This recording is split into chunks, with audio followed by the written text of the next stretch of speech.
When you buy meat at the grocery store, you look for steak that's bright red because it looks the freshest.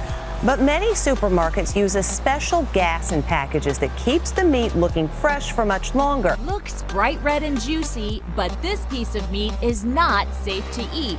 Believe it or not, it's been sitting out for 11 days. So how could it still look so fresh?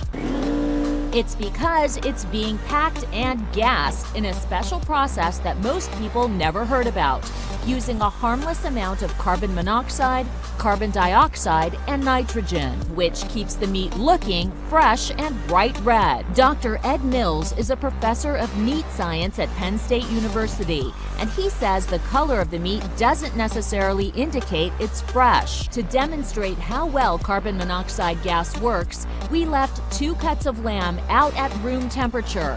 One was gas-packed, the other no gas. After a few days, the untreated meat turns a dark, unappealing color.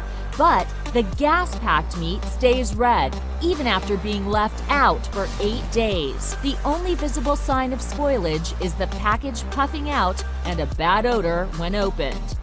We had the meat analyzed in a lab, and it's no surprise that both cuts are loaded with bacteria. Consumer can't look on the ingredients here No. and see that there's gas added to this package. No, they'd have no way of knowing it. John Nicolai heads a union that represents butchers in New Jersey. He thinks meat should be fresh cut in stores by trained butchers. Tell the consumer, put up a big sign saying, we do not cut any fresh meat in this store. He told us to talk to this union butcher in New Jersey. All of the meat that I see here in this display wasn't actually cut here. No.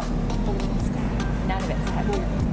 Right? Do the customers really know that there's gas in some of this packaging? I don't believe they do. They don't know that. It's like in the Army, you know, don't ask, don't tell. The gas packaging has been approved by both the FDA and USDA.